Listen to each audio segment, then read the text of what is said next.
Okay, audio sync, audio live. Now for probably the hardest thing of this whole laptop is how to get these crystal cases off.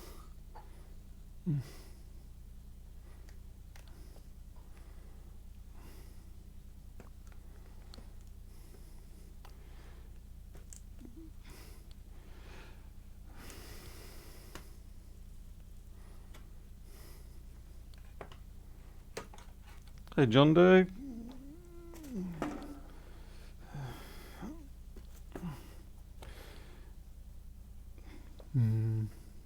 Yeah. I gotta remember my camera's right here looking at me.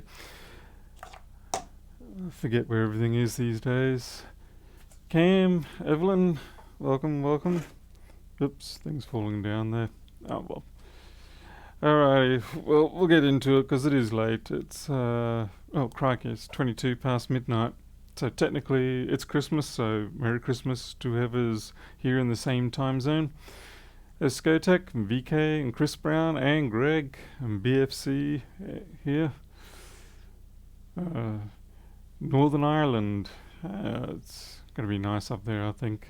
Maybe not right now, maybe it's a bit cold there, but well, all of you people in the Northern Hemisphere having the pleasant weather right now, or should be, compared to the boiling hot weather here. Alright, so we've got this 1286. This is not, as far as I recall, a 2010 model. But I just realised where are all my magnets gone? Yeah, let's see. That's kind of a bit better. Venezuela. Yeah. And Solutions Technologies. Kenosha, Wisconsin. Finland, of course. Canada, minus 28 wind chill. Canada's always nice though. I'm just getting a magnet. I've rearranged my room and, well, I don't know where anything is. Okay, it's better. Alright. UK. Looks like everybody's here. Everybody's here because nobody is going off to family events for Christmas. I pretty much had to cancel everything here. There's just too much going on. We're having a lot of drama with one of our cats, which is Micro, who's my avatar cat. Things just haven't been right lately, so I was trying to keep the stress down and keep a full-time monitoring of him. It's quite distressing, but you just got to keep forging ahead and take each day as it comes, and hopefully he'll get just a bit better as each day goes by. It's just been a real rough year actually, so far as everything's been going. I mean, there are people who've got things far worse than us, so I can't complain. But at the same time, it doesn't take from the fact that it's still difficult. Alright, let's put this in the middle. Take the battery out. Hey Cormac, been a while in station 240. Well, at the moment, let's see what the temperature is. That doesn't work now, eh? You want to not work for me now?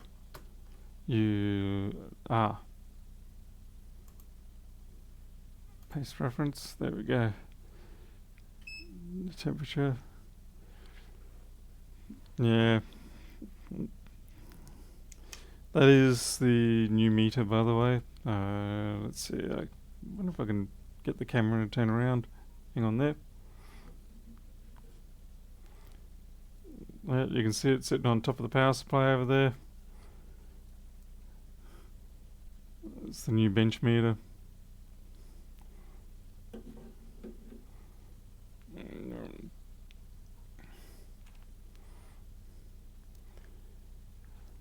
station, that can be the other way it gets done, where you end up having multiple events going on.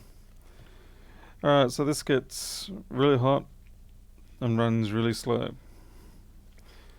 Well, could be a few things. It could be just a fan, choked up, a bad thermal compound. What are you? You're probably like a T6, yeah.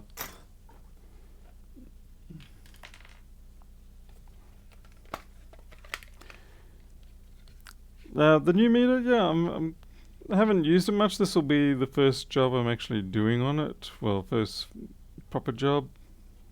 I only just finished up the fundamental coding of it last night, which is what the other two videos I've put up recently are about. And if anyone is watching this video, there's not really a lot of... No, there's definitely not enough lint in there to cook this thing up. A few people have asked why I didn't just use an existing library or things like that, or why I'm doing it the way I am. And it comes down to a couple of reasons. The big one is the licensing issue. Yeah, again, a little bit of lint, but that's really not enough to kill these.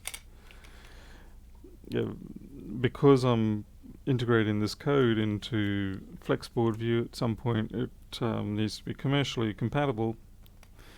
And so if I go and use someone else's GPL lib or something, then I'm pretty much in violation straight up. So we don't want that. I might run diagnostics and see if that comes up with anything actually.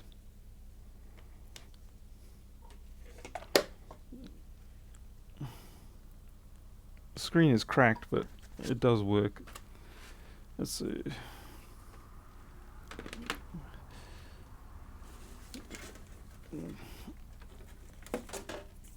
Pull out the right MagSafe.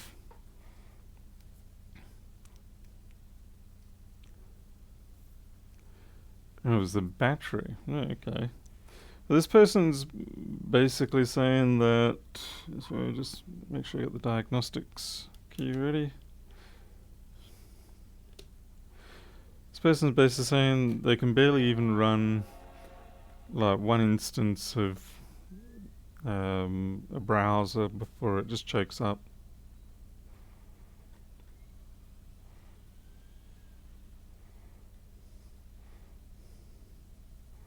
It could also be a dead heat pipe or maybe bad CPU compound. I mean, the poor thing's had an interesting life by the looks of it.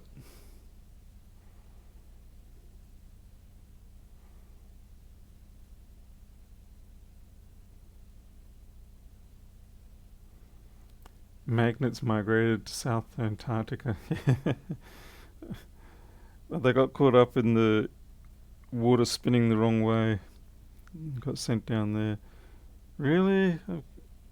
Surely the fans are definitely running flat chat. And I should have had diagnostics up by now.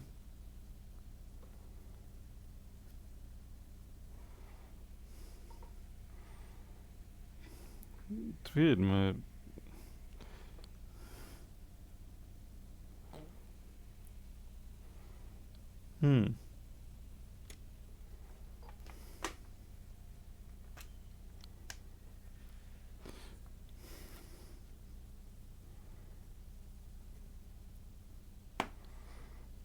Not sure what would do that.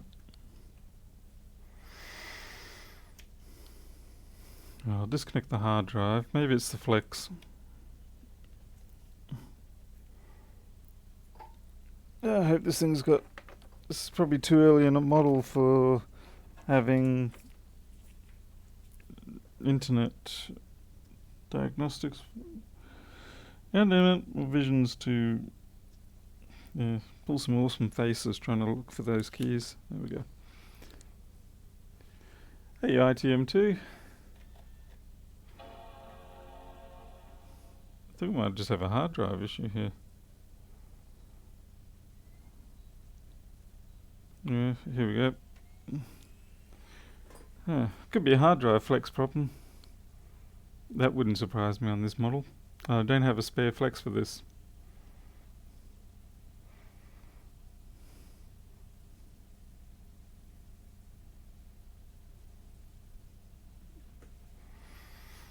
Here we go. Choose network. Let's see, my password is 1, 2, 3, 4, 5, 6, 7, 8. If you're this close to the house and you want to steal my Wi-Fi, so be it.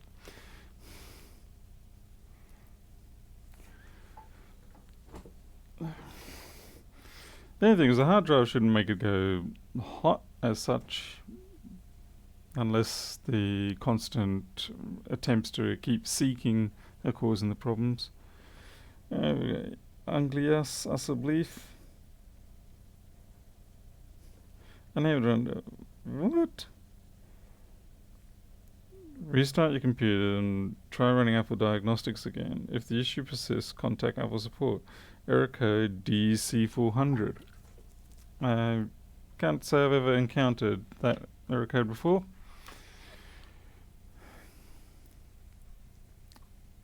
John Doe, yeah, the cable going from the hard drive to the main board. It's this one here. They seem to always have these issues down at this sort of dog leg kink that they have. At least apparently so.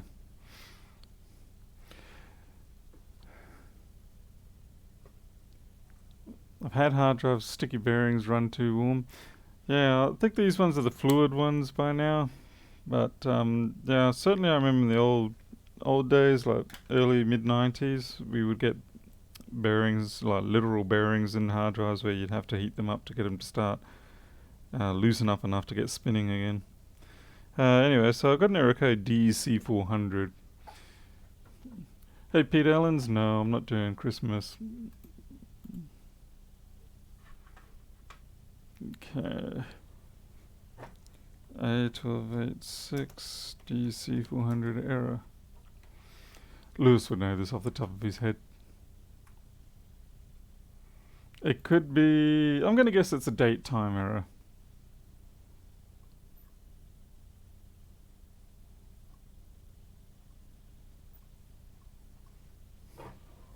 Yeah, I'm going to go for a date time error.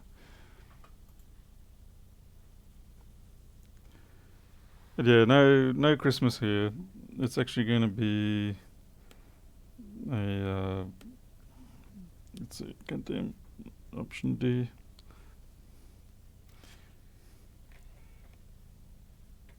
I think a lot of us are actually not doing any Christmas. We're all just repairing things. Christmas to a lot of us is just a huge waste of time. I mean, don't get me wrong, you know, we enjoy the festivities and, you know, all the stuff that comes with it, but I just loathe and detest the social commitment, the obligation, things like that.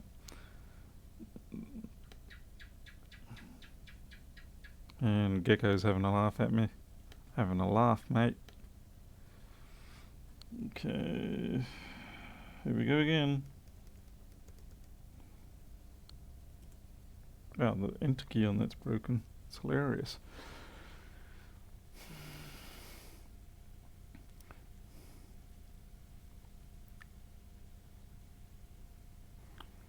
Can't find your 220k resistors. That's no good. What size were they? Hey, Mike. Fixmas.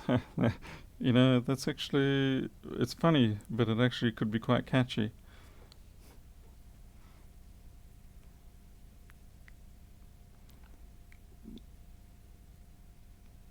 Yeah, g'day, Stray 77. Yeah, it really is a very taxing time on the stress. Okay, have a strong feeling this is something to do with the date time, because I have encountered it in the past. Ouch.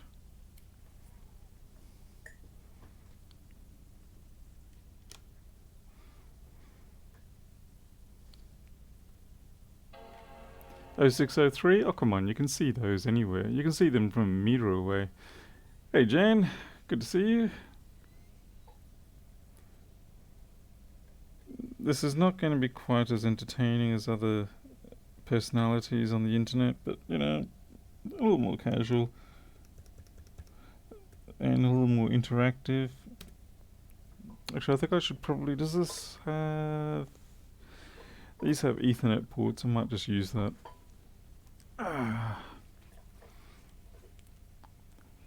0201 is definitely hard. 0402 is borderline.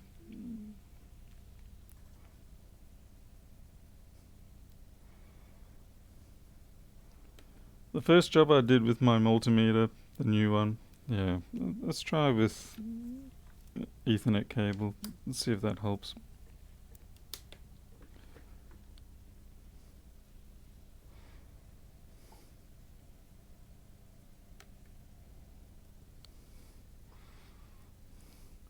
Hey, Stella.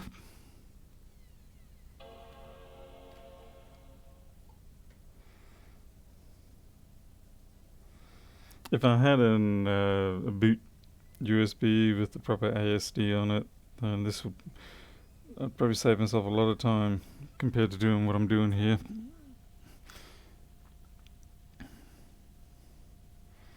This is not a machine I normally work on. So for me, it's usually MacBook Airs or early Retinas. Jan, the coding's all done. You can see that. What's that? There we go. Up there is the temperature reading out from the meter.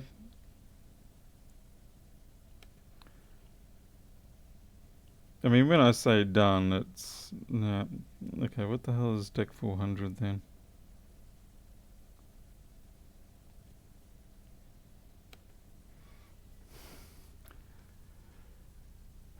ACH Global, Dominican Republic. Oh, wow.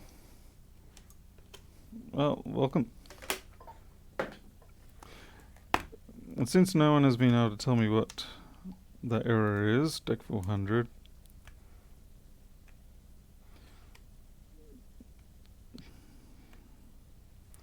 Well, I'll pull the board out and inspect it anyway. It's not a bad thing to do on a board this age. No idea what it's harbouring on the underside. Past 6:30 time for rum in the coffee. And Girona, haha, Netherlands. Yeah, this is my... 27 seems about right. The humidity's up a little, which is making things a wee tad more uncomfortable than I like. So we'll just get this out.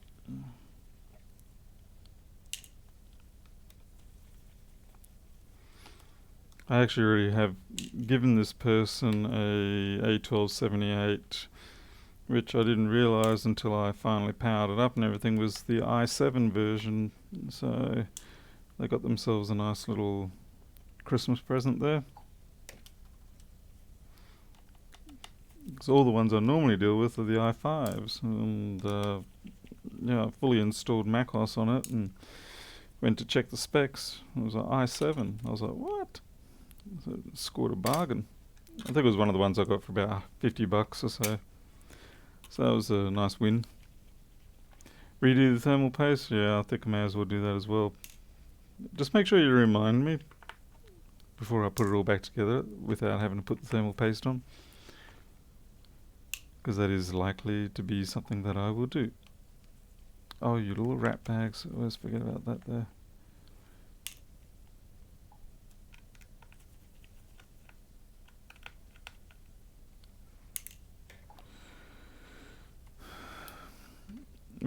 Phillips. I actually can't see if it is Phillips. I'm just assuming it's Phillips.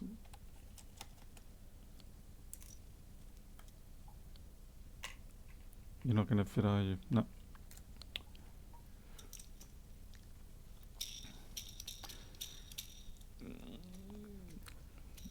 Hey, from the ashes.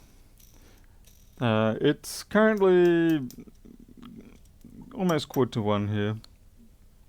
Rocus.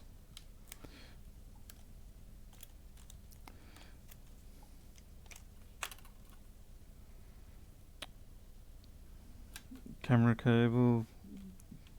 Camera cables are always a gamble. So do you pull them by the lead and hope you don't yank the wires out?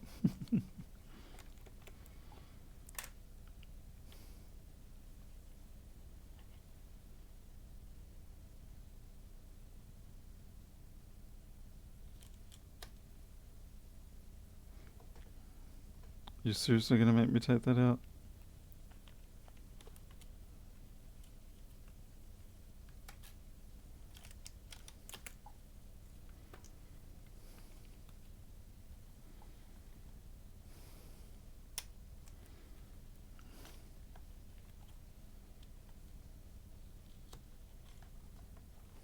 Yeah.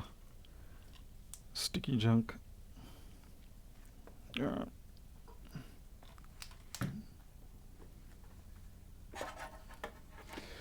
I would probably, in all honesty, even if the hard drive is fine, I would most likely just replace it.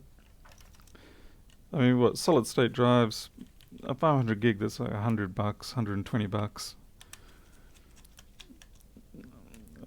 And for the performance gain it gives you, it's well worth it.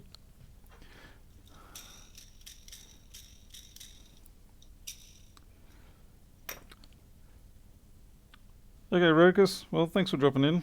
And now, let us try and find out what the board code is. Okay. Is this...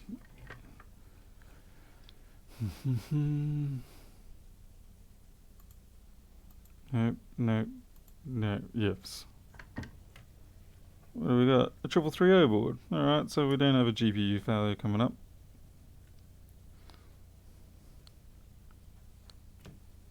Is that a bug flying around? Well, given what you know about me already and where I live and work, you can pretty much put money on the fact that, yep, it most likely is a bug.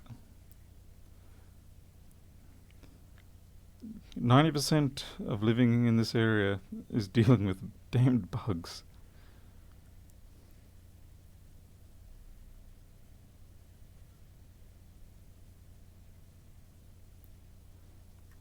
And sometimes I really wish I could zoom out more. I don't know how Lewis does it, because he doesn't even have a Barlow. He's just straight out of the microscope. No reduction whatsoever. So he's constantly got his face right up against the boards. Admittedly, I can't handle the 0.5 Barlow. I find that just way too far back and I want to get in closer. This is looking pretty damn clean though.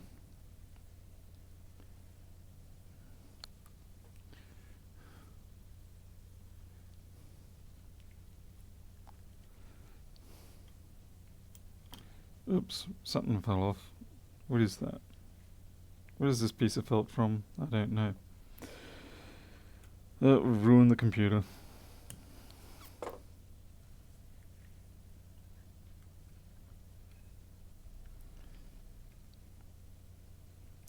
I'm kind of waiting also for Lewis to wake up and get to work, because he has been asking me to do an interview about Flexboard View and, I don't know, something else.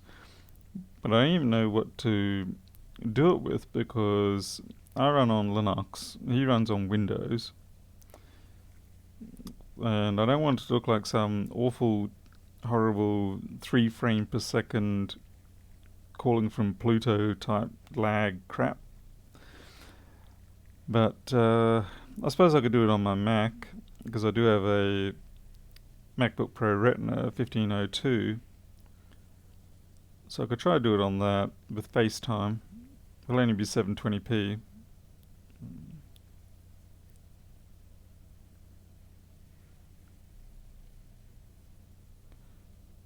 Well, there really does not seem to be corrosion on this at all.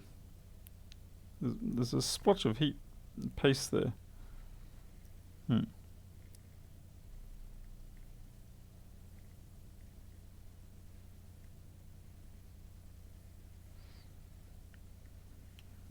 It's one of these boards where you think, oh, just throw it in the ultrasonic and see what magic happens. Here, let's have a look under the CPU. Ah, sorry folks. I don't know why that did that. Anyway, well, my apologies for having ruined the last 3 minutes for you all. But essentially the board is clear.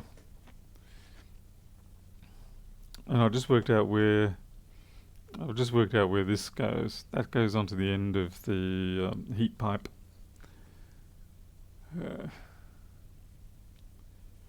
Had to watch a stream. I'll provide tech support over the phone. Call center work. Fun stuff. Yeah, you can keep your call center work. I'm sorry. It's not a job I at all envy to any degree. It's hard work and people drive you insane.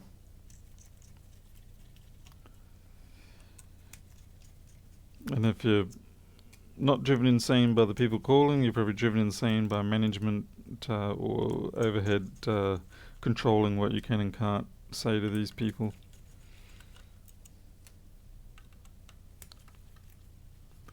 Chuck it in rice. Oh, that sounds like a good idea. Make a good mac stir fry. That paste came off way too easy. Like when I lifted that up, that was just way too easy. I suspect that may have been our fault all along. There should have been a greater degree of resistance for me pulling that off. But I'll definitely be checking that hard drive. I don't even know if I'll bother checking it. I'll just clone it, put it onto a solid state, and so there you go. Because in many ways it'd be foolish to let people walk out the door with such an old hard drive. And most likely people don't have backups. And then New Year's comes along and something goes wrong. And guess who's going to get the blame? Yeah, me. Yeah, this is really dried up. Crusty, nasty. So we'll just give this some paste and who knows, maybe it'll run alright now.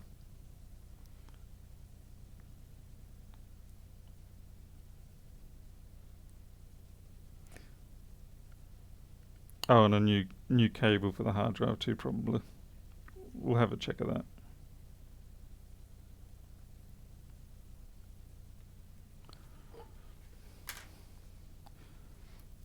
Illuminati heatsink? Yeah, I see what you mean. Do I have to clean this up perfectly? Come on. Can I just get scrappy with it?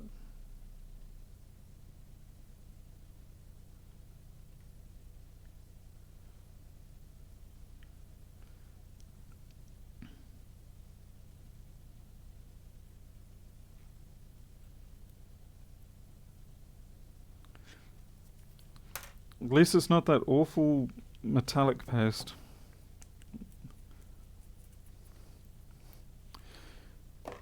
I know some people love it, but it just seems to me like if anything goes wrong with that, you got to sit there and clean it up. It seems like quite the arduous process.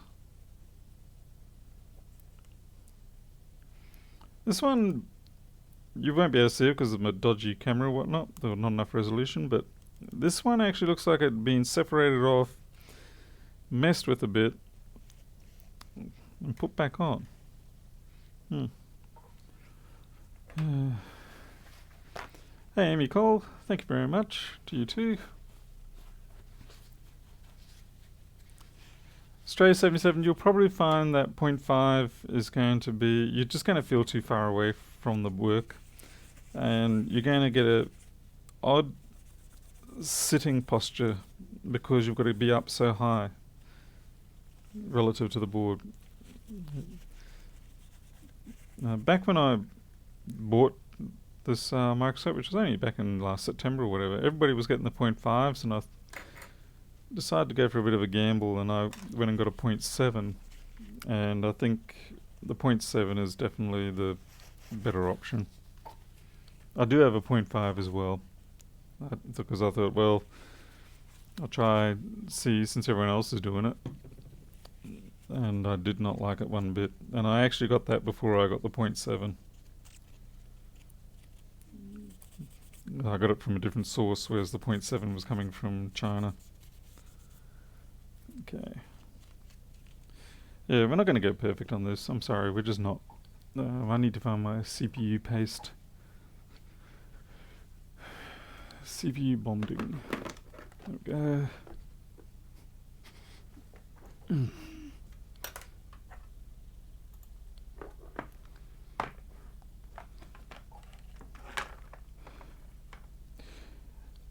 Amy, I'd be curious to see how you feel if you tried a 0.7. As I mean, yeah, obviously some people do like the 0.5. I just found it extremely brutal to the neck. I felt like I need to be a giraffe. Okay, okay.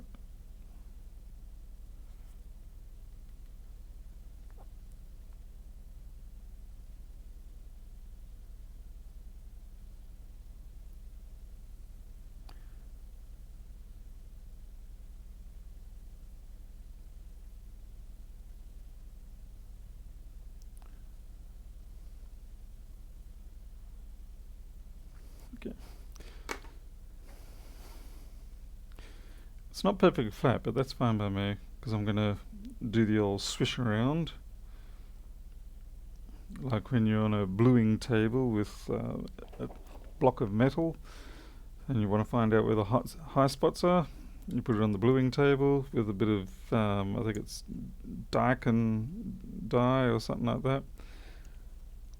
Yeah, and you swish it around, and except now I'm being a real moron and can't even seem to put a screw in. Don't tell me the different lengths. So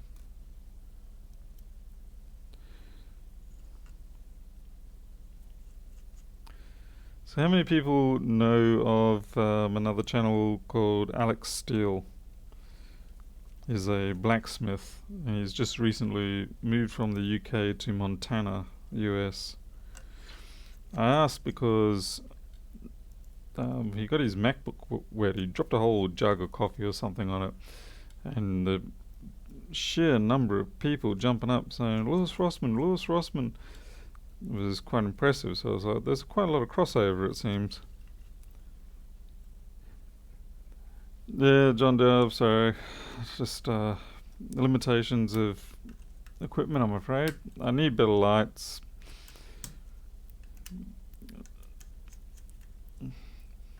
I've been looking at lights and I just can't find a set that I feel comfortable with. A lot of them seem to have very poor color rendering indexes. They're like down in the 90s or something like that. I guess it's just a case of spend a lot more money. Yeah, Montana was an interesting spot to go to as well. I thought. I mean, well, some people would consider it a frozen wasteland, but supposedly there's a lot of interesting things there. Pulled out a 48-inch LED shop light. Is that one of the fluorescent replacement type ones? Good. Let's put this back in. So I'm 99% sure that this is predominantly... That thermal paste was doing nothing really. That may as well have just been toothpaste. But I would like to know what that 400 error was.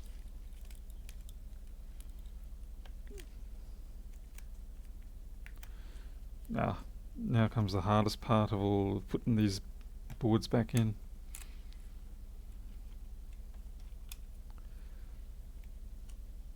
I've got to trap the battery under there.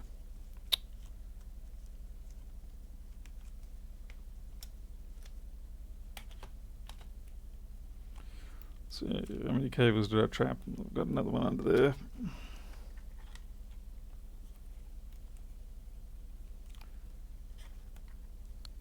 Seriously? I didn't. I thought I did, but I didn't. But I did forget the DC in cable.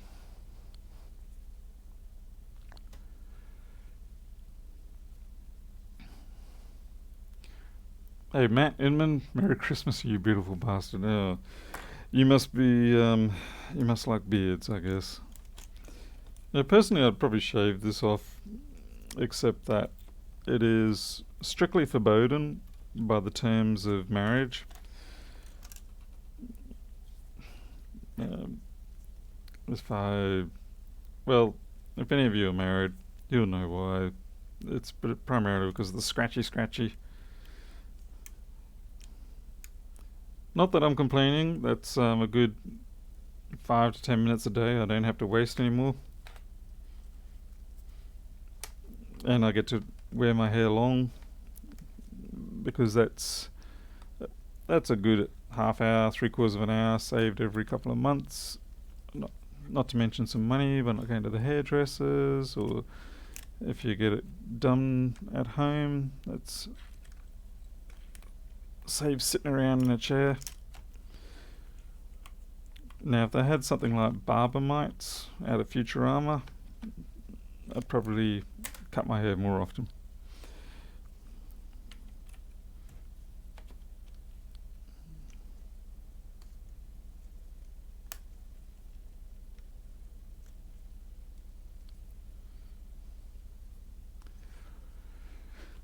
Tim, shouldn't you be fixing boards?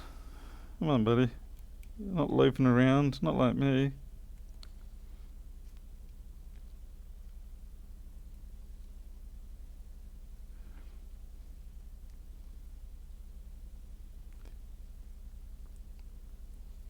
Stella, which Logitech you got? Because these are, I think that this is a 922, and that one there is the 920. But definitely, this does not have the resolving ability that, say, what we're used to seeing, say, on a Lewis stream. I mean, sure, it's got the pixels, but yeah, it is full 1080, but it's not. Um, the pixels bleed into each other. That's basically all I can say. It's like when you get the massive megapixel photo cameras, and they're really not much better than something 1/4 or 1/5 the stated megapixels, because they just don't have the optics or the resolving power. Okay, that's good. Alright. We're going to leave that hard drive disconnected.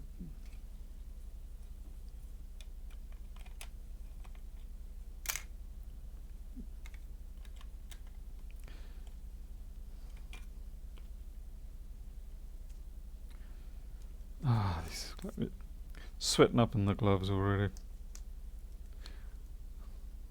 Look at that, it's actually gotten hotter in here, and the windows are open.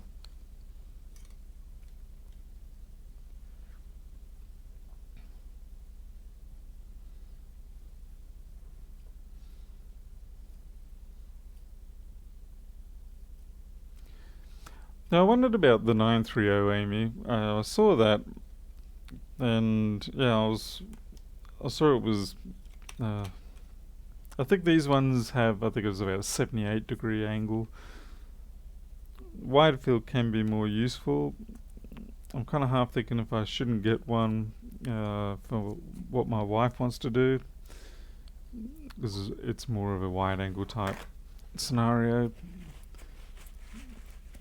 I suppose it couldn't hurt to have a. I mean, they're not that expensive anyway. I think the problem with the 922 at the moment is that it just doesn't have enough light in here. What have I got? 1, 2, 3. I'll put on the backlight.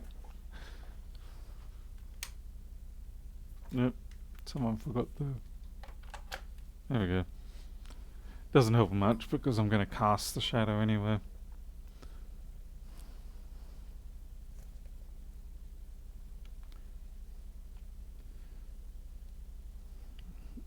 I just realised I didn't put the speaker on. God damn.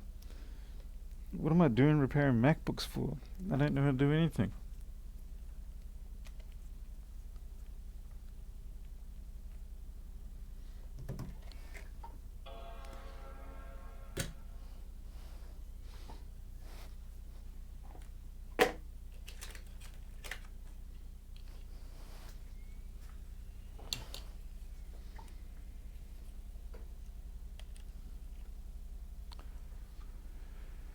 Hello, Mr. Dyer.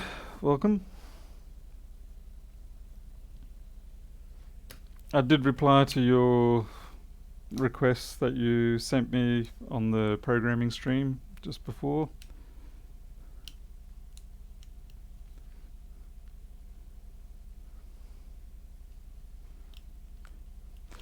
I wouldn't mind trying the Sony 5100s, I think it was.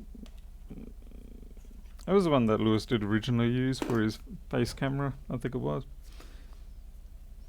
And I don't mind if they're in fixed focus. I don't tend to jump around too much.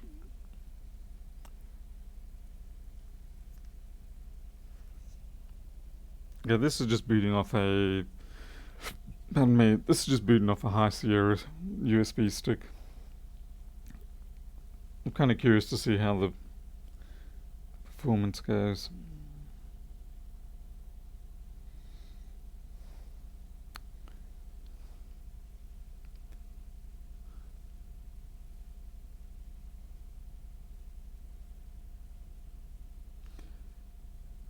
CH Global, which Paul are you talking to? Me or the Paul on chat?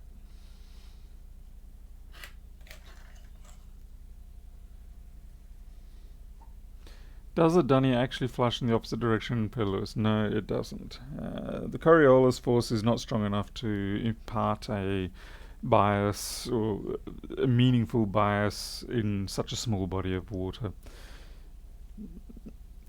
Anything from just a small change in the casting of the porcelain bowl or anything like that, or it will be enough to change the direction. But it's a pretty amusing point to talk about anyway. Yeah. But on larger bodies of water or systems such as cyclones versus hurricanes, it certainly does impact things.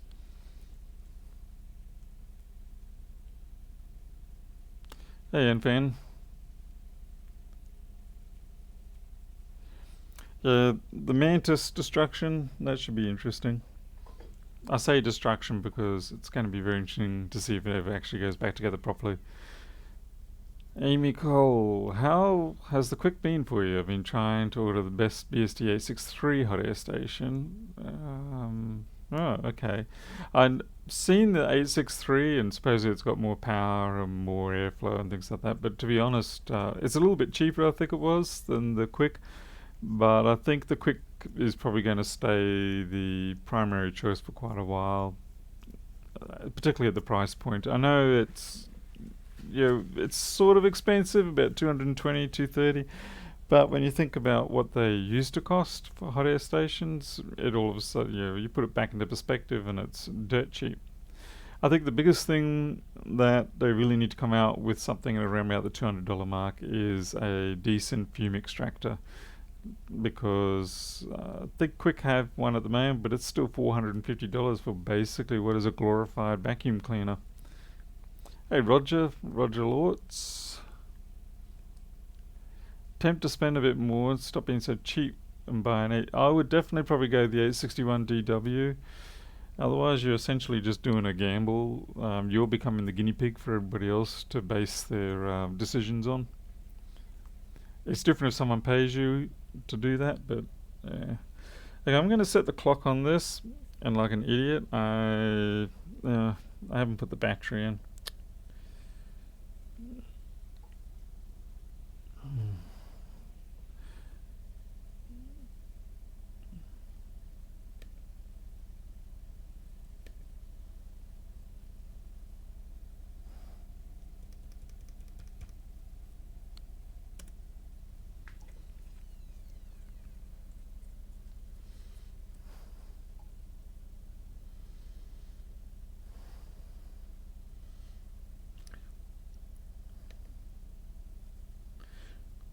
Did anyone know? I don't know if you can't really read it here.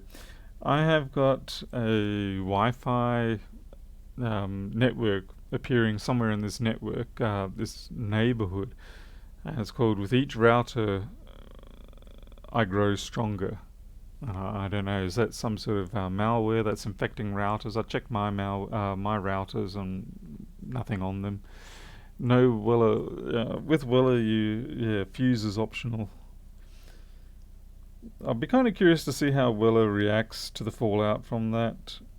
I mean, for many years, Weller has been a perfectly good company for stuff. I mean, maybe not the world's greatest, but it's going to restart that. So hit D.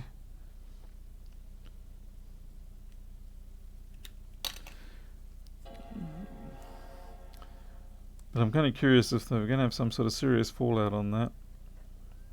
Mishandling of the whole situation.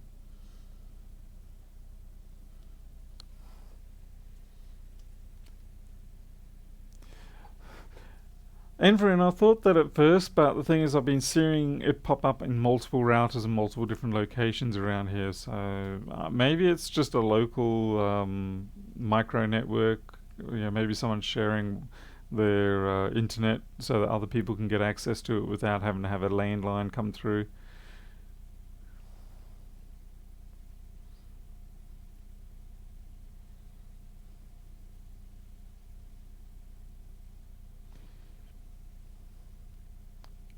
Finding a decent fume extractor has been pain. I have the one that mounts the microscope, works okay.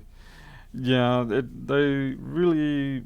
Whoa, you changed now. Minus 6003D.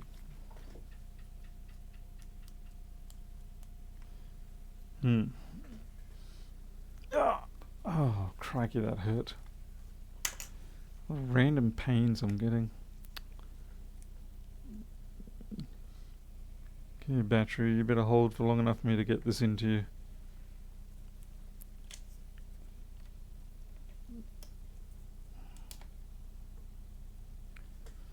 You did? Good.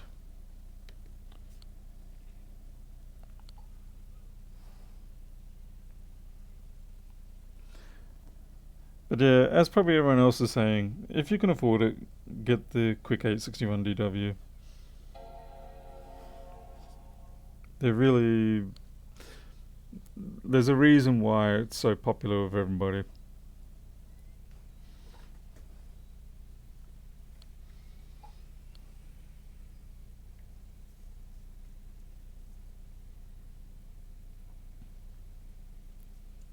And yeah, I agree with from the ashes. With the smaller ones, like I had the Tenma one, and it was the same one that Chris Long and Jason SDS use.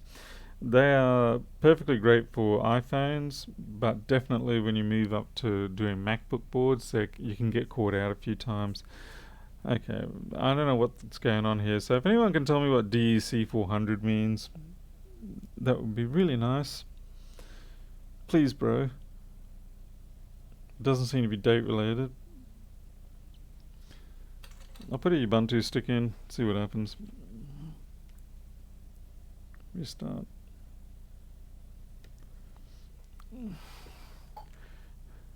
Never seen DEC for great. That's what I love to hear. I come up for a problem and people go, never seen that, bro. Did you reply via me? Paul, no, I replied on. I just replied on the YouTube. But if you just go to pldaniels.com, it's right there on the front page what you're looking for. You'll see it. It's a massive icon there, what you're looking for.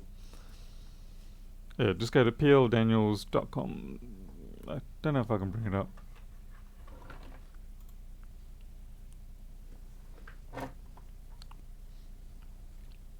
Crikey.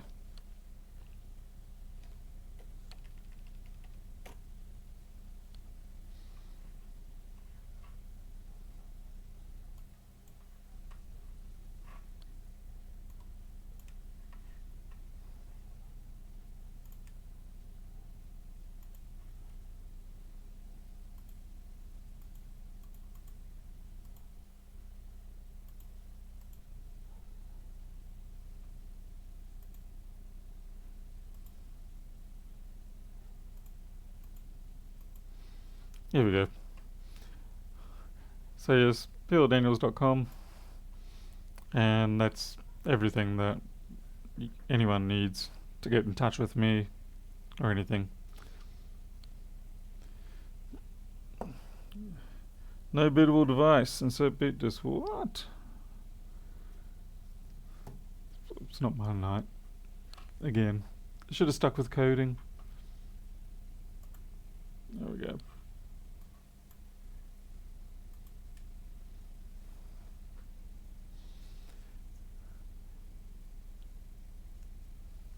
No bootable device. What am I gonna do? What am I gonna do?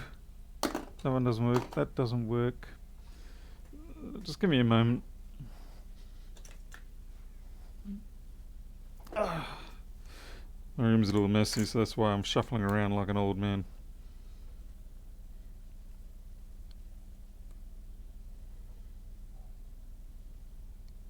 Come on, surely you can beat that.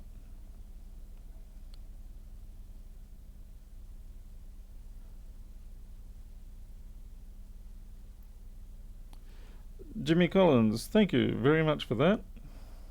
I think I saw your transaction come through this morning. I remember making a bit of a note of it because it was a more normal English name.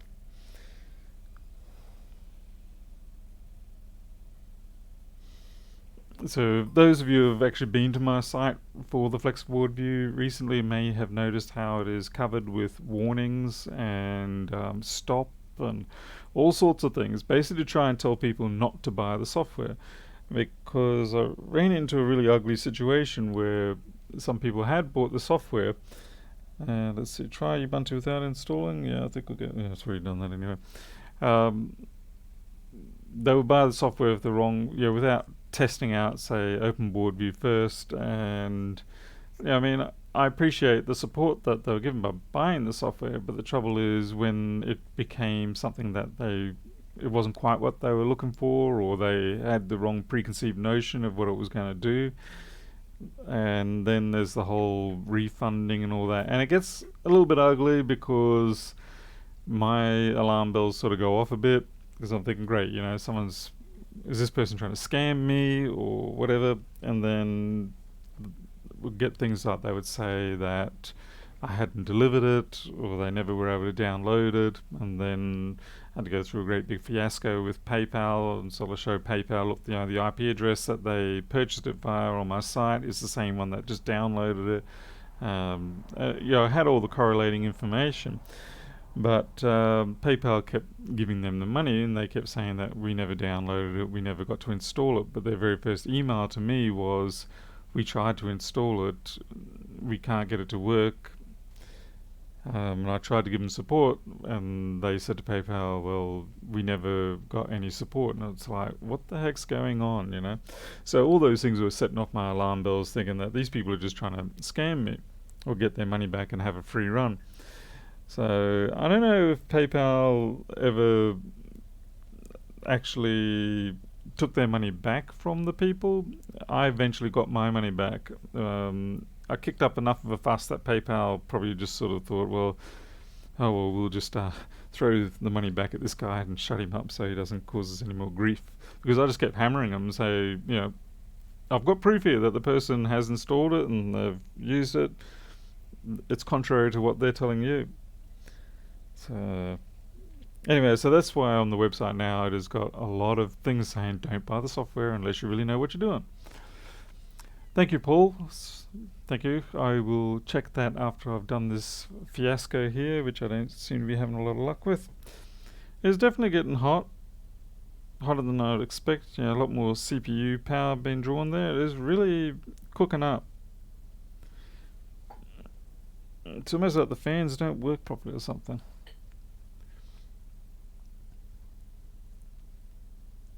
Now I've got to go back and read. Try use older version OS. Some updates can create this problem. Okay, I don't know what version's on this. I guess I'll plug the hard drive in and boot it and see how it goes. John Doe, yeah, that would not be very nice at all. trying to deal with code that was written by someone else, particularly if they wrote it in such a way that they didn't really intend it to be worked on by anyone else and they just sort of kept it in their own head. That's not good.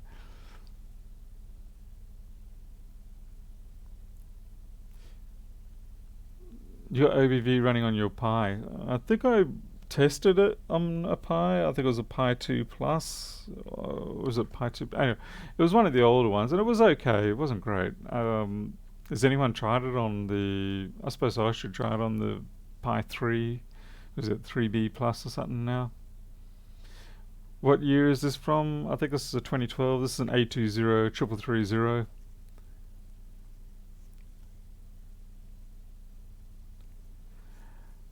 The Gregan, you came here because of Lewis. Was that such a good idea?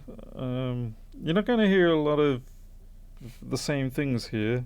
For instance, I don't really bash Apple that much. I usually argue with Lewis over that sort of thing.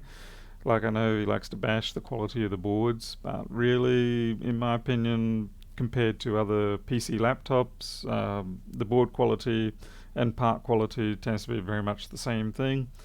The layouts, I find the Apple circuitry layout tends to be a little more cohesive than a lot of the PC board layouts, because the PC ones, they just seem to just slap together whatever they can that they copy pasted from someone else, and it becomes a little bit messy.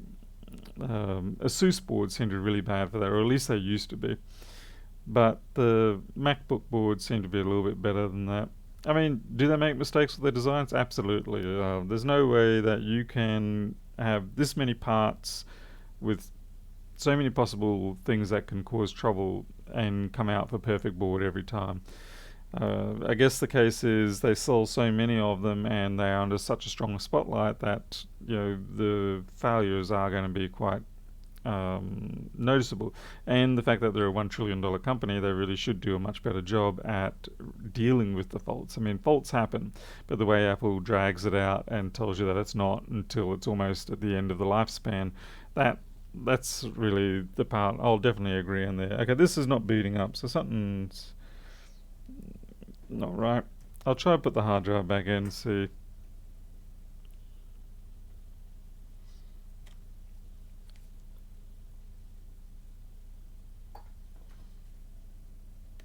It looks like it had kind of booted, but not really. No. I also don't use as much flux as Lewis, but I don't think there's anyone on this planet that does.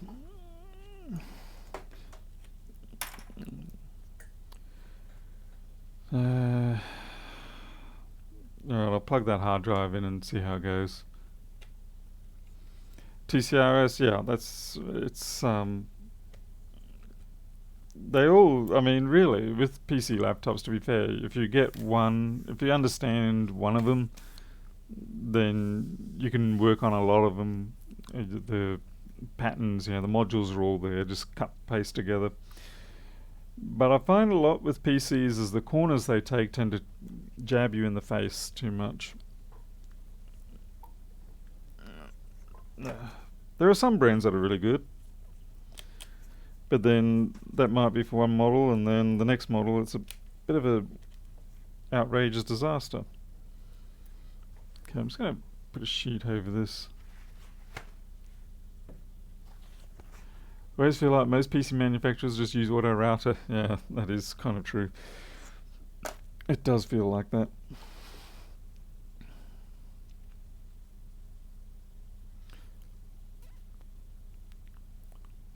Yeah, I think with my flux consumption is in the fermento pools.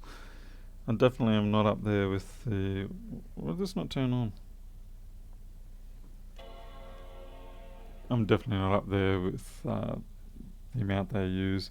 I try to avoid putting my boards into the ultrasonic cleaner as much as I can. I would prefer to just work on, kind of like how Duke does. He just deals in a very small area, and Jason SDS, and only then you have to clean up that tiny area. And hopefully, if it is just a 1 or 2 part fault, you can not have to put the board through the ultrasonic.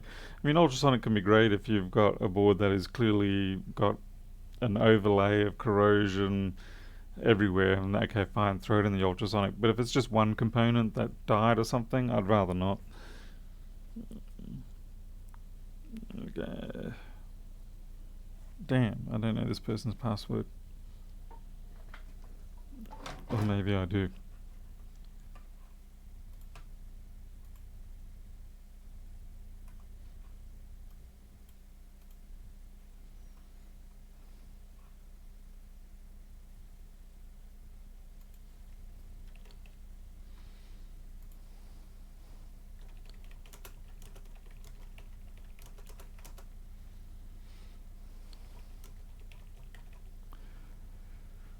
It's 12345. I should try that. Except I have a feeling it's not going to be.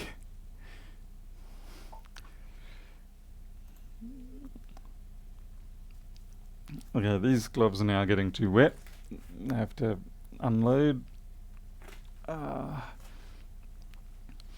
also say that, I mean, yeah, with Apple, um, I think they hit their peak in terms of fairness to repairers and product progress at around about 2014 or something like that. Things like the A1502, the iPhone 6s, I think that was sort of the at least local peak of everything being in balance.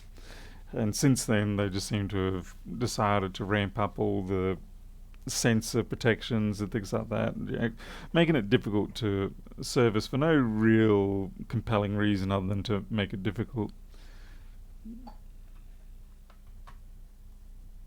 At least that's my opinion. Oh, the Retina batteries, oh, the way they're stuck in. I still haven't done one, would you believe? Come on, tell me what your password is.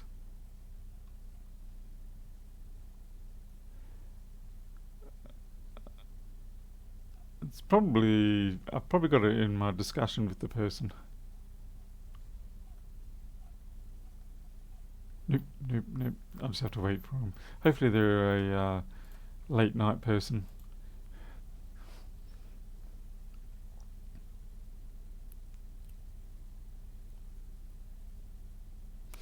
The other thing I do like about the MacBooks as a general is the fact that, yeah, with the one panel, you take this back panel off and you've got everything there. You can change the fans, you can clean the radiator fins, change the hard drive, the battery. It's all there. Whereas some PCs are good like that. Some of the IBMs usually were like that, or the Lenovo's. But a lot of them, like with the fan, it's the running joke that you have to basically take all the laptop out just to get to the fan. Particularly with Hewlett Packard, yeah, Hewlett Packard.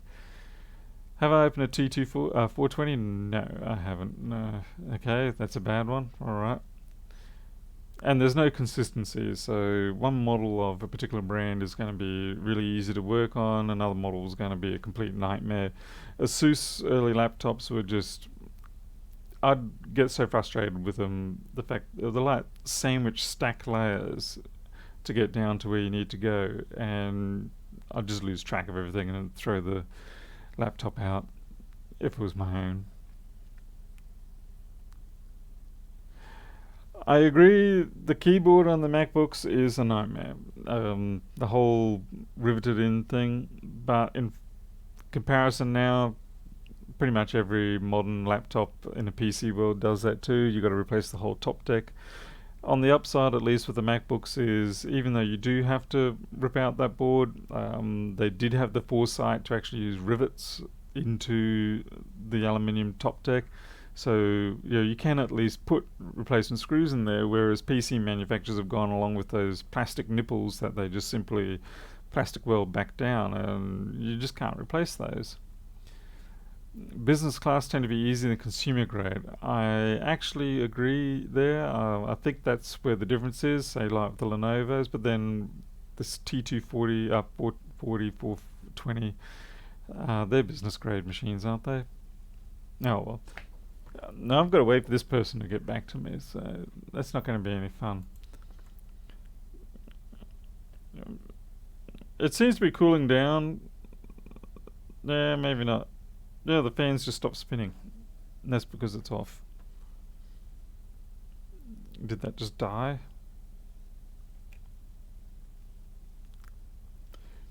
Well, we know the thermal paste must be working because the heatsink's getting hot.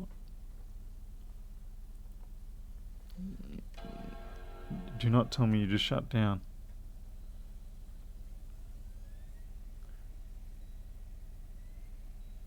Looks like it did a full shutdown. I don't know what's up with this.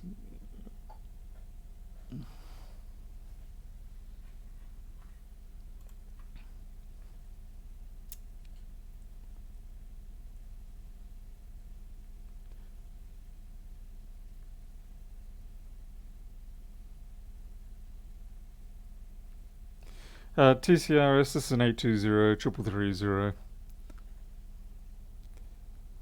I do agree the older laptops generally were better to work on. I mean, the keyboards with the just simple clip out.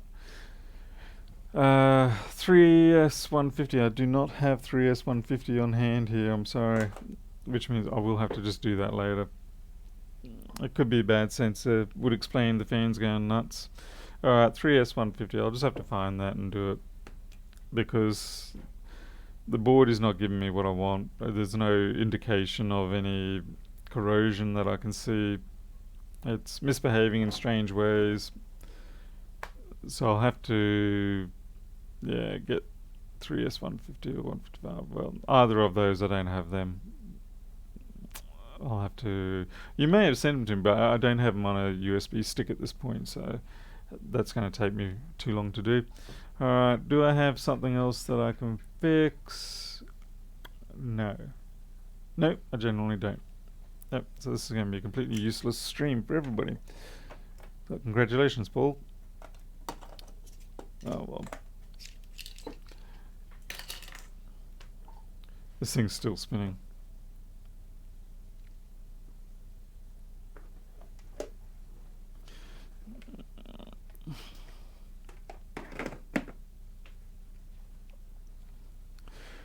I will have a bunch of work coming in next week, funnily enough.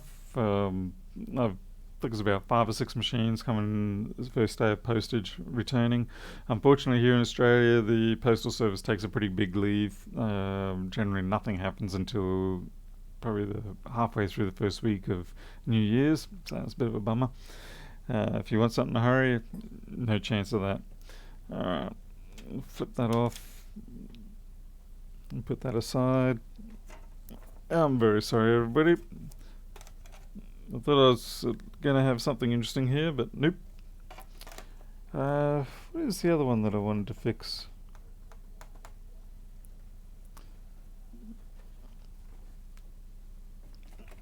Just put that there. Let's have a look at these boards.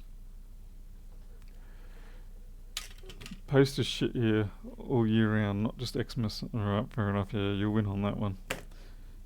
I'm constantly fighting with my post office.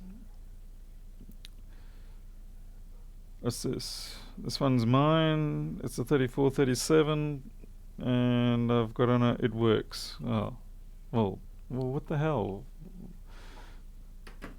Why would I want to touch that if it works? This one looks like it's been through hell. This is a 00165. Trying to remember what the fault was on this one. I guess one way to find out is for me to try power it up and see what happens.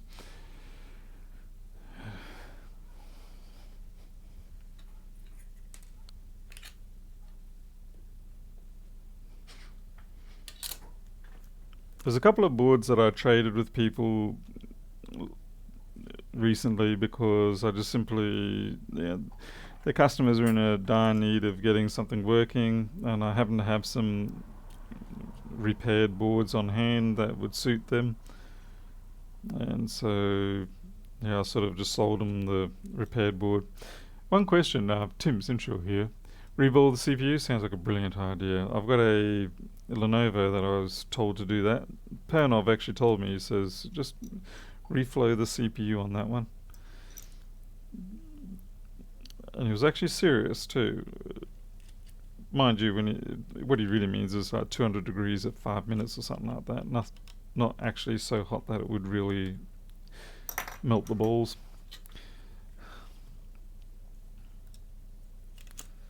Okay, I need a DCN board. Where is my DCN board?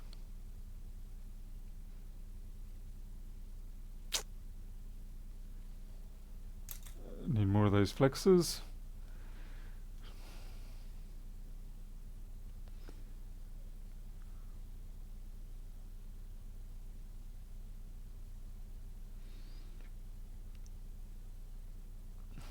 Isn't it a temp fix? I think the one, like, if you're talking genuinely about the Pernov event, then yeah, it is a temporary fix. I think it was more a case of gives us a chance to nail down where the fault might be. Yeah, normally I have 1,000,000 DCM boards for these MacBook Airs, and I'm looking around and I'm seeing nothing. Ah, that's because I was stuck under a box.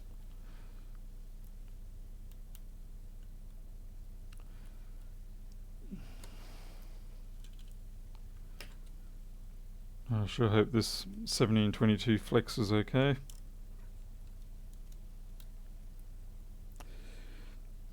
In quiet times like this, I do like to try and fix up these boards that have given me grief earlier in the year. Particularly that they're rabbit holes, so it gives you a chance to try and get your brain working. Oh, I remember this one. Yes. Okay.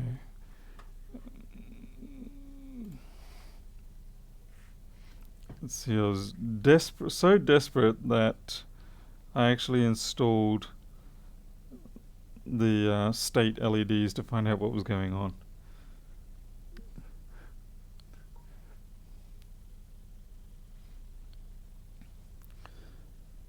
Alright, and I shorted stuff. I took out the radio. So it's spinning up, but we're not, as far as I know, we're not getting any activity. And it's not the BIOS. So I'll plug it into a screen, a chassis, and see what happens.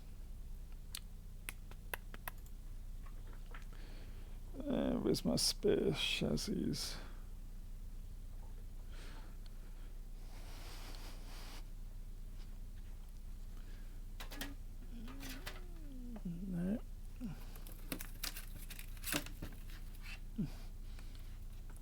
What are you? Oh yeah.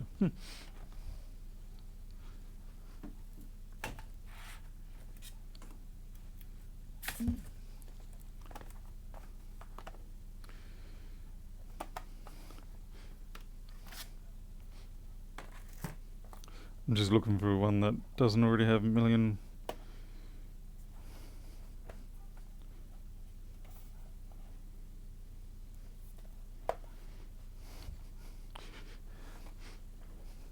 So I've got MacBooks I need to get rid of.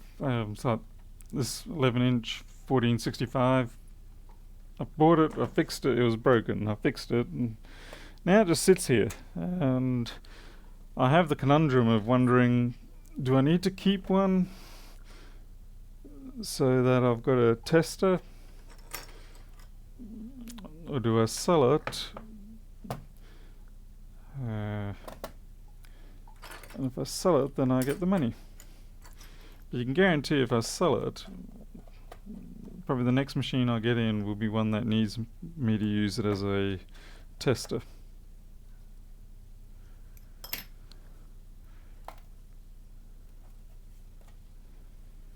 Oh, damn.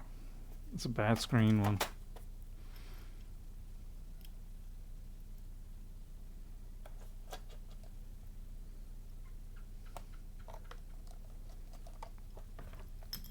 Should sell that on eBay. I could probably write 1,000,000 times that it's bad screen and people will still say, "It sold me something with a bad screen."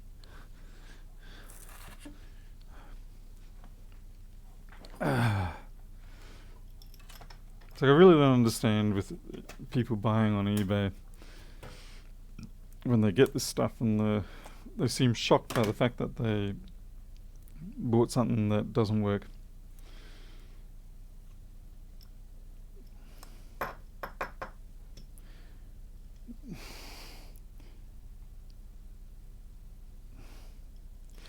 I should have another chassis around here. Sorry, you just have to give me another minute and find...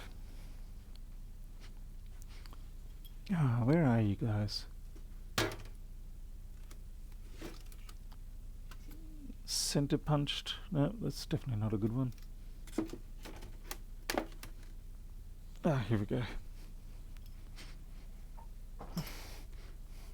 So this is actually a 3437 board, and it all works fine too. And I've even got solid state drives for them now.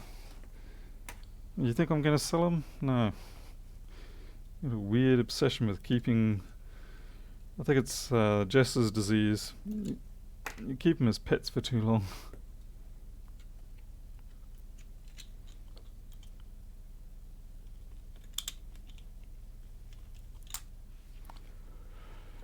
Surprise Pikachu.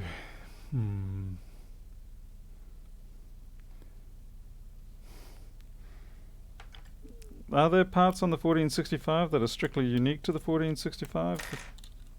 Or are they also available on the 1466 or other boards?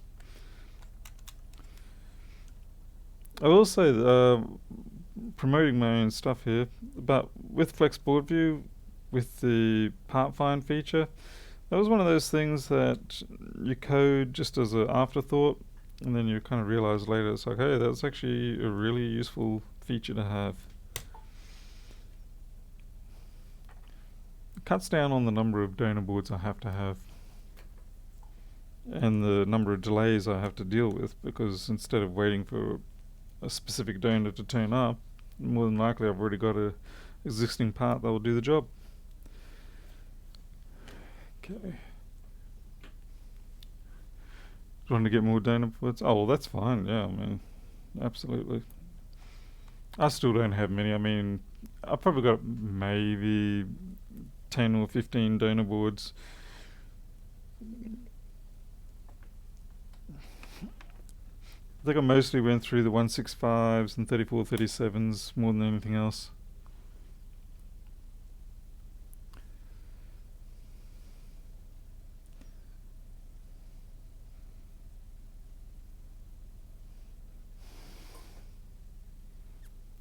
Come on, spin up. Wait, oh.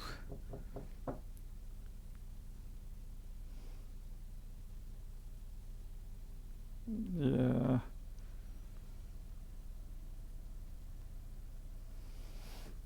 Okay, the fault with this board is it's a 165 and it seems to periodically just shut the fan down and it just cycles.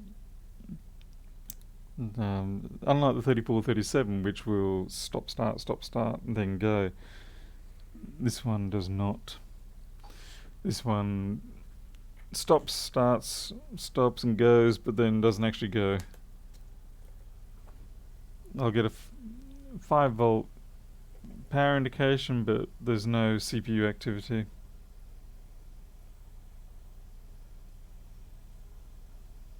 Yeah. Let's see what our CPU resistance is.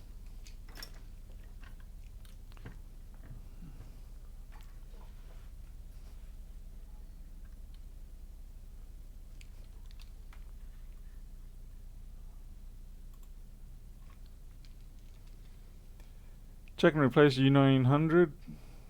Is U1900 the BIOS? I can't remember. Sorry, Tim, I'm not really highly versed with... Okay, you're gonna be a mega amps, eh?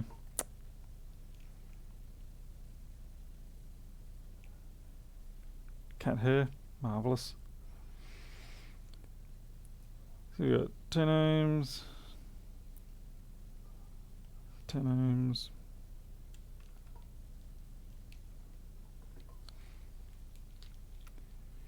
Hazel should be no lower than 20. Well, that's 10. it's kind of already ruining the day. So what are you saying, dead CPU? Yeah, 11. No, this is a 165, Tim.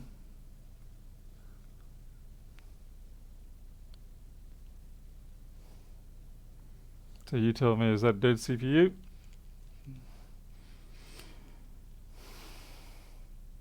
10 is fine? Okay.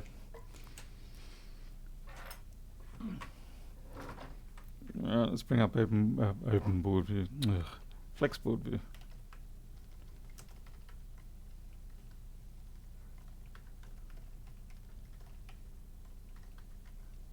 Scratch the nose.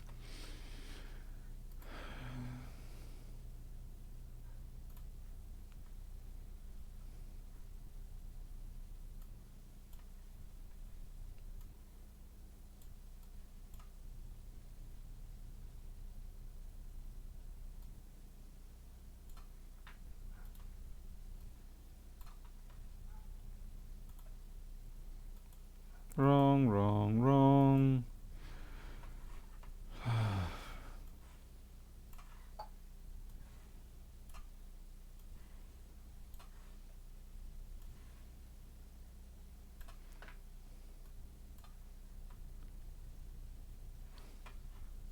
Okay, let's try that again. There we go. So what'd you say, Tim? U1900. Oh, yeah, the clock generator. Yeah, I was thinking that. Why didn't you just tell me clock generator?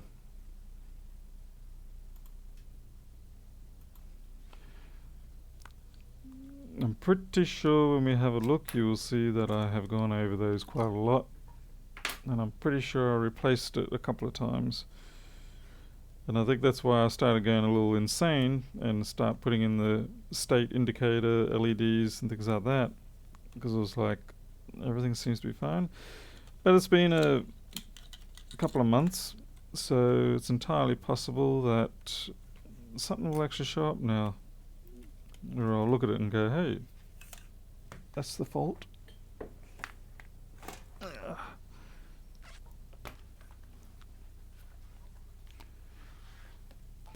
In this case, no, it won't be a sensor issue that I'm aware of.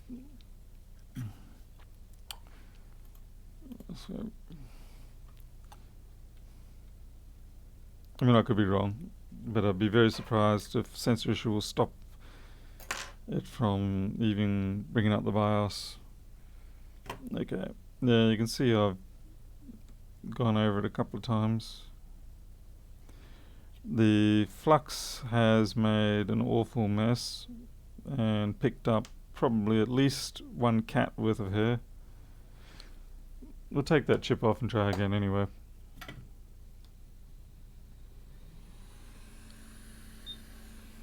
Turn on the extractor.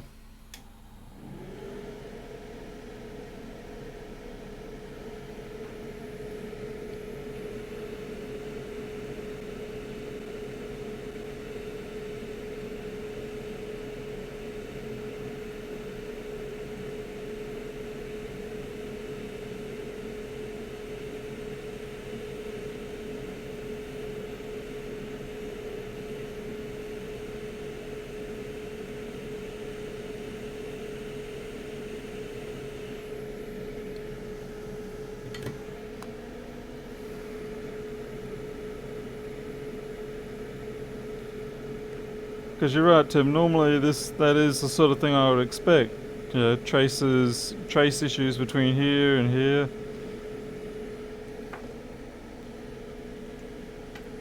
Because I mean, I certainly get a fair number of them like that. Here, resistance.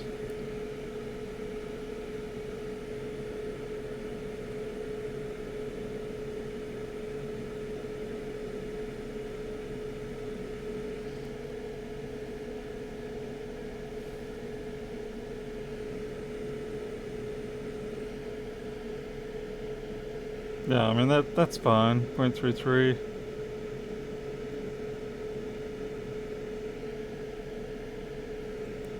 That's just the meter itself.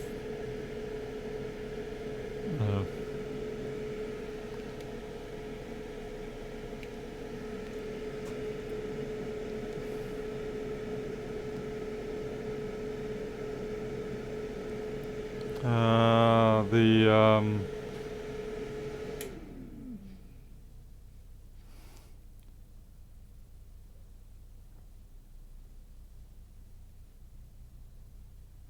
hmm. Sorry guys, just adjusting things here. The extractor is causing vibrations because the compression pad I had under it is shifted. Anyway.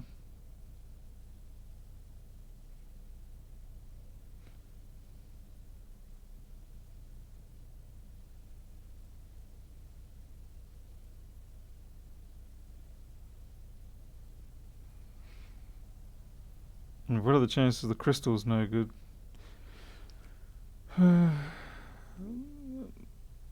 Caps to the left of the chip look like my ashtray. Black, yeah, they're resistors, that's why.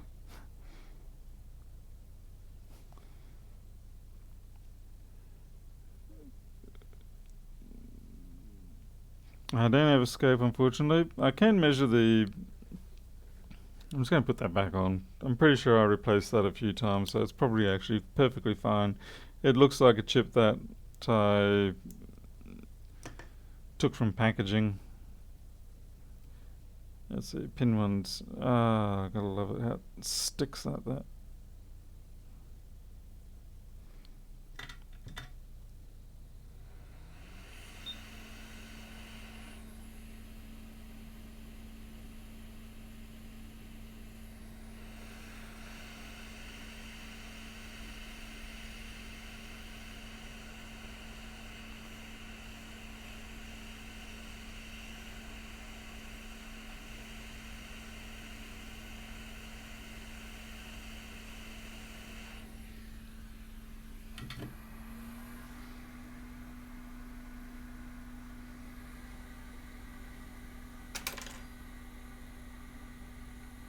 That's not even blooming close, is it? Oh yeah, that's fine.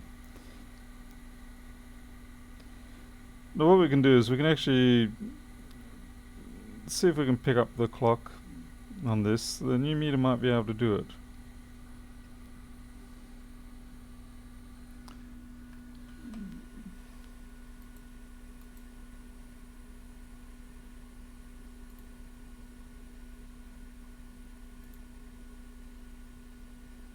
So I think on this, the 25 megahertz, or at least certainly one of them will show up here, and 32 kilohertz will show up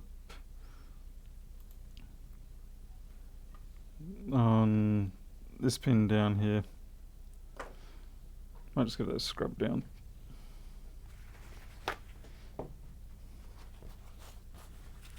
The board's a flippin' mess.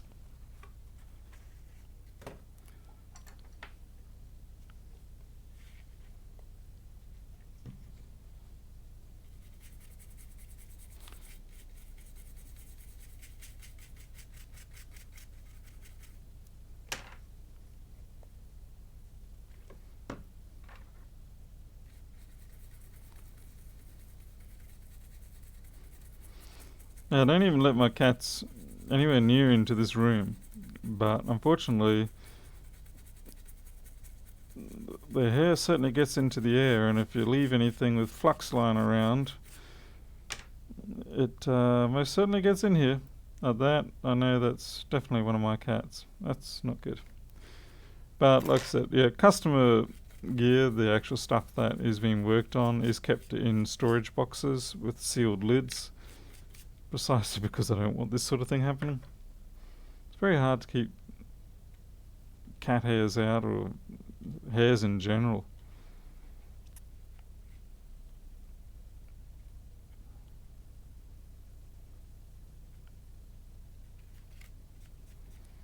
Alright.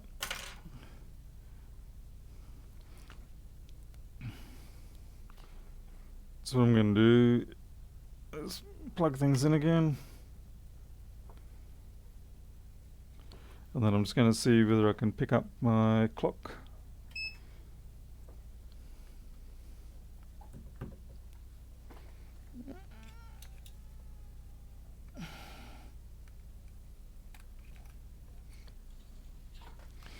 And if I get clock on this, that's a messed up looking...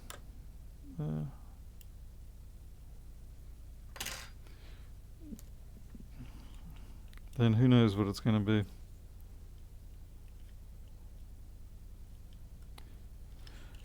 I'm fairly sure I even went through and diode moded all the BIOS pins, things like that.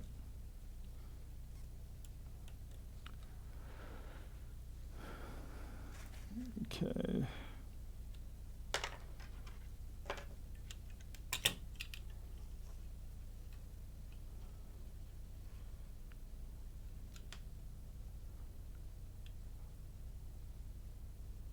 It's not exactly well soldered there, but should be good enough for the task, I think.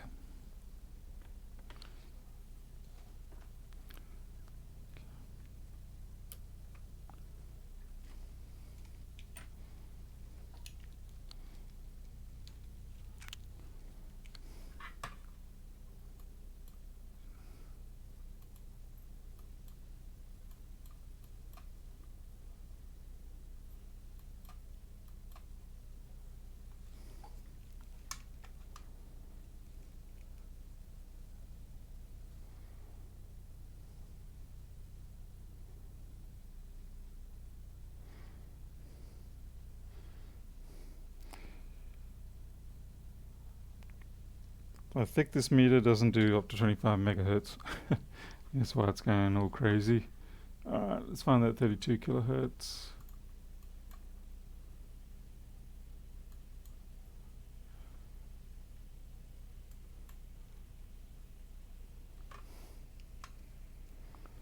It should be there. Okay, well we're going to assume that it's a bit dodgy, but we've got 33 kilohertz there on the... To be fair though, I mean, it should be closer to being bang on 32 kilohertz.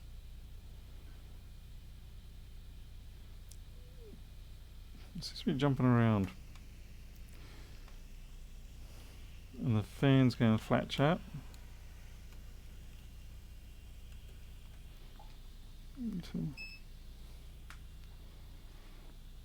Try on your crystal, yeah. Might just do that. Just see if...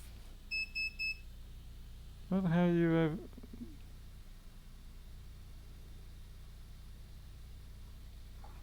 an auto range.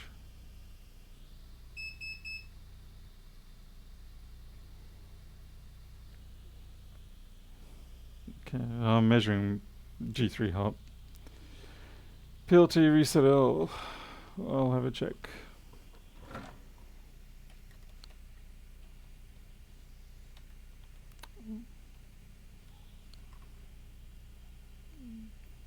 Starting to get squinty.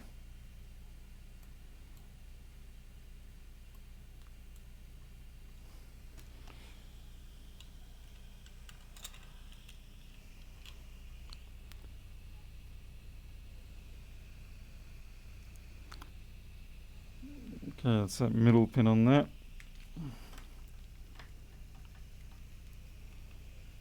Yeah, that fan is just losing its head. Looks like I've already been tested at 3.3, so it's not in reset. Let's try a crystal.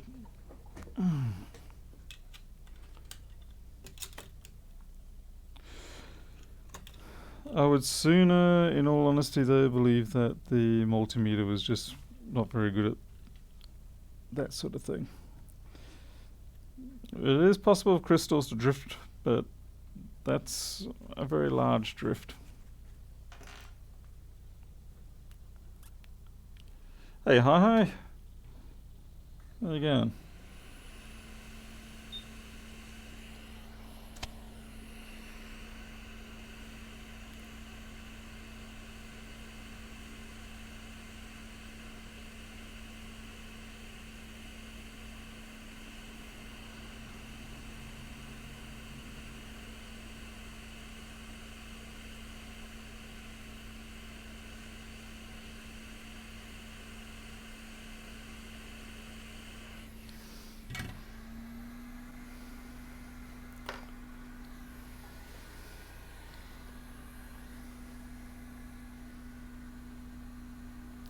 Oh great, now I've got the people telling me not enough flux now.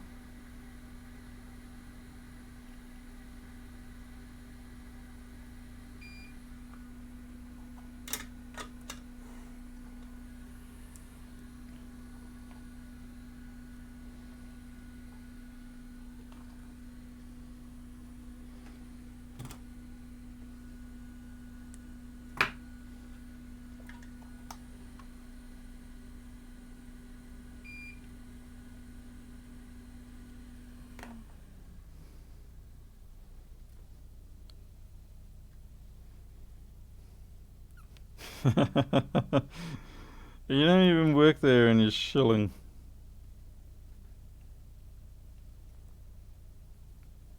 So what is the deal? Are you gonna work there or what?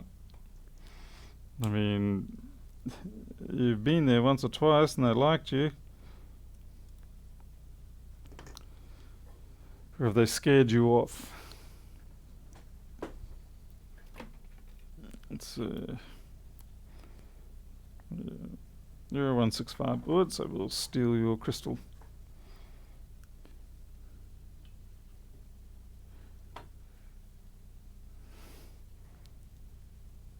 Yeah, good job, Flash, from the ashes. Good job. Yeah, we're gonna have shill wars now. Wow, this one looks nicely beaten up. So the only trouble we've taken from donor boards is honestly some of them look like they've been through far more hell than anything else. Especially crystals. Crystals really don't enjoy going through multiple reflow cycles.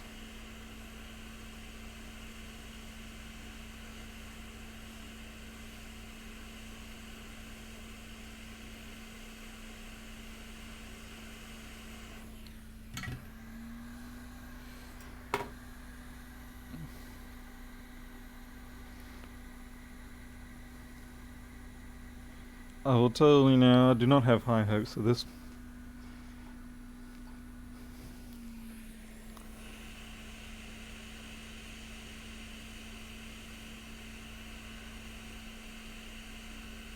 Get down, that corner didn't want to go down.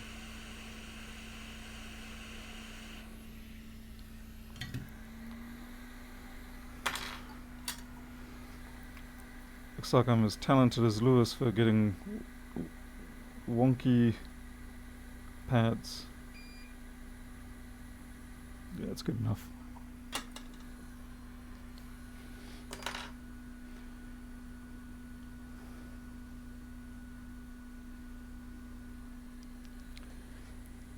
The scope would have been nice, but I mean, how many times do you really use a scope?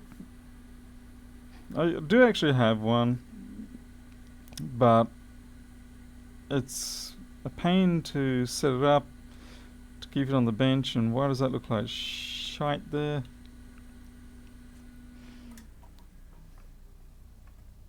What happened to you, buddy? Other than being infested by cat hair.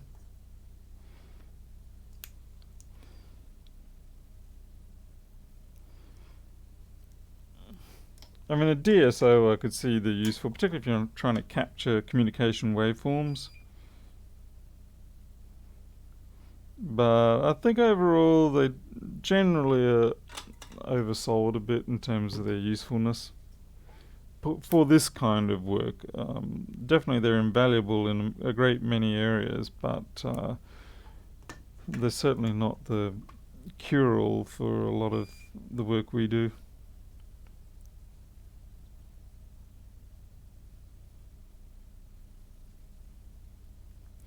Not enough flux, Paul. Genuinely wasn't enough flux there.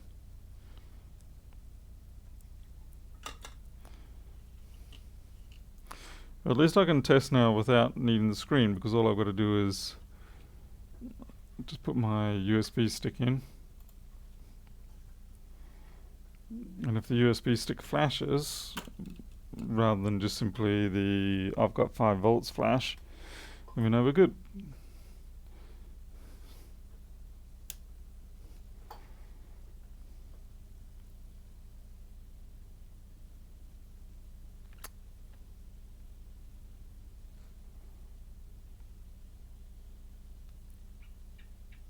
Yeah, so this is the weirdness. It shouldn't be doing that.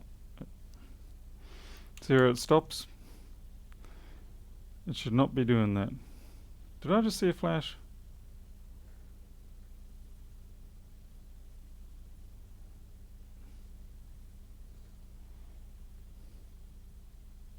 Hey, Tony.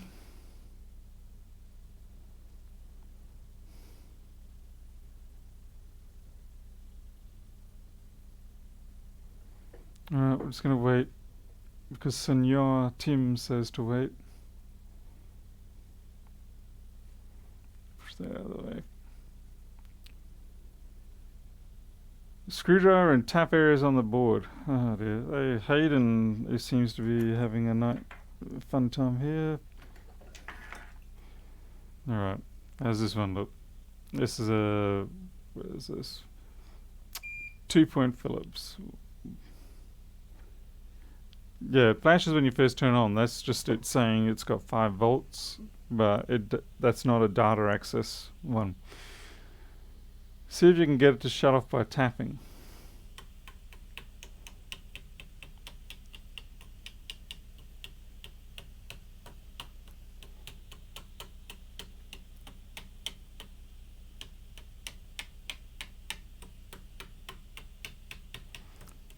This reminds me of the horrible days of trying to fix TVs.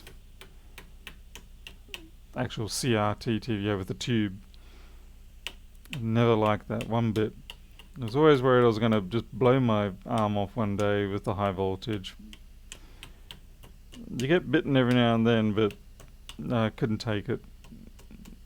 Those flyback transformers are just unnerved me too much. And this just reminds me of, because often what would happen is you'd get a lot of dry joints on those boards, and so you go along and you keep tapping until you find them.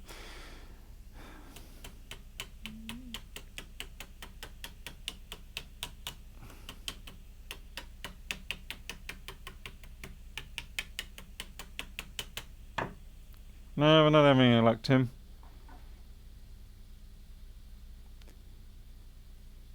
What's this? What's Tim saying?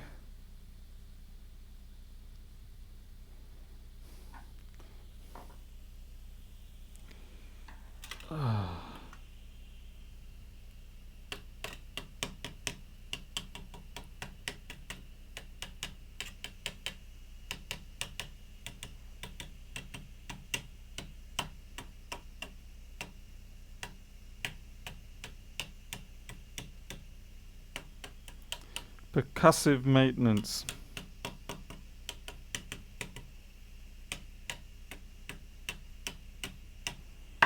No luck. Still going, flat out.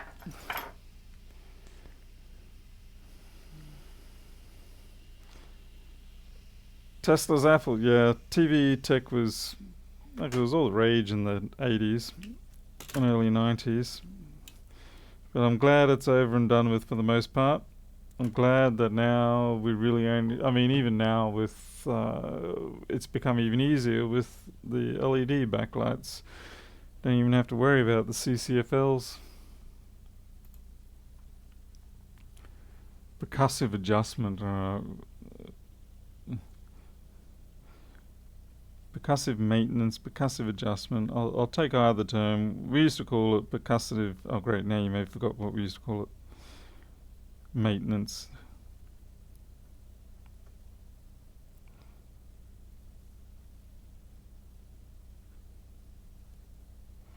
So no, Tim, I think this one's just genuinely going to have to go into the donor ward.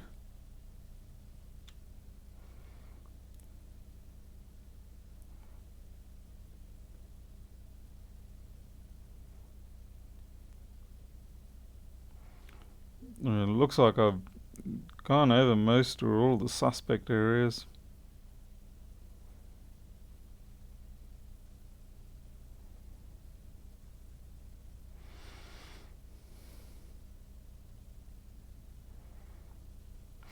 Speaking of which, have you ever had, like, this is a 165A. I have had one that is a, sorry.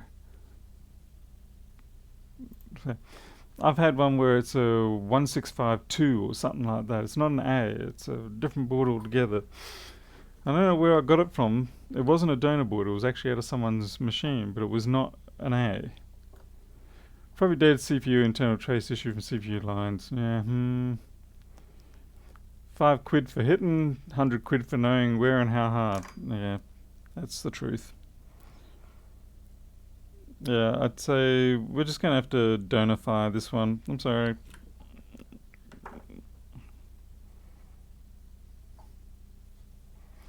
I've got to move my chat over here because it's directly in front of the camera. Otherwise, I look like a bit of an idiot talking over there when you guys are looking over there. It's like faulty towers. Alright, that's it. It's 2 o'clock in the morning. I really need to kick out. It's 2 hours into Christmas and I'm not feeling very jolly. But it's okay. I got myself a donor board. And I got paid for the other one anyway. So let's have a look at chat before I go to bed. Throw some rice on the board and it will work. Yes, I will do that. I'll go get a big bag of brown rice because that's the best rice. Not really. Put it in there. I always feel bad because the fact that it's got a fairly decent CPU, and if that CPU is working, it just feels such a brutal thing to not reuse it or something. Anyway, well, at least I know the multimeter works. That was the, as I was saying before, that's the new VC, that one there. And yeah, there's water damage on my brown paper stuff there. This house has got more holes in it than a sieve. There we go, go back to there. Let's see. Try ultrasonic. I think that board has been through 2 ultrasonic events already, so I don't think it didn't work. Do what China does. Pop it off the screen. Holy dooly, yeah. That's not a bad idea. I should try that. Yeah. The to-do pile. Well, that's where this was. It was in the to-do pile, and I think I've just done it for Christmas, and it's now been reassigned to the not-to-do pile. That's okay. At least, there's some parts on there that are obviously going to be good. The bar should be good. The SMC should be good, I hope. Yeah. And all the little discrete parts in it will be fine. And I mean, 165 board, you always need those around. Let's drill through the most useful parts of the board. Yeah, I should do that.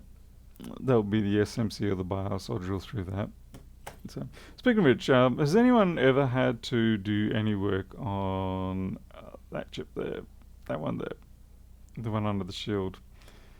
I've never had to. I've been tempted at times to think that was at fault, but to date I've never actually ran into issues with it. But I'm kind of curious if anyone else has had issues with it. I never even remember what it is. I'm going to cheat and have a look. U2800 PDF. Falcon Ridge Thunderbolt host. Yeah. Okay. Yes, we lost a MacBook, but we gained spares. So, and then I really should get around to fixing up the other ones that I got lying around here and get them sold off. Because I mean, what are they going to do? They're going to collect dust here. I use my 1502, and that's about it. Anyway, well, you'll have a good Christmas if you celebrate Christmas. Otherwise, just have a good day off if you get a day off. Otherwise, do whatever the hell you want. It's up to you. I'm going to probably sit around for about 2 hours. Lewis will be streaming, so I'll probably watch that and do my important role, which is to troll him as much as I can. And so I guess I'll see a lot of you then. Until then, you'll take care. Have a good one.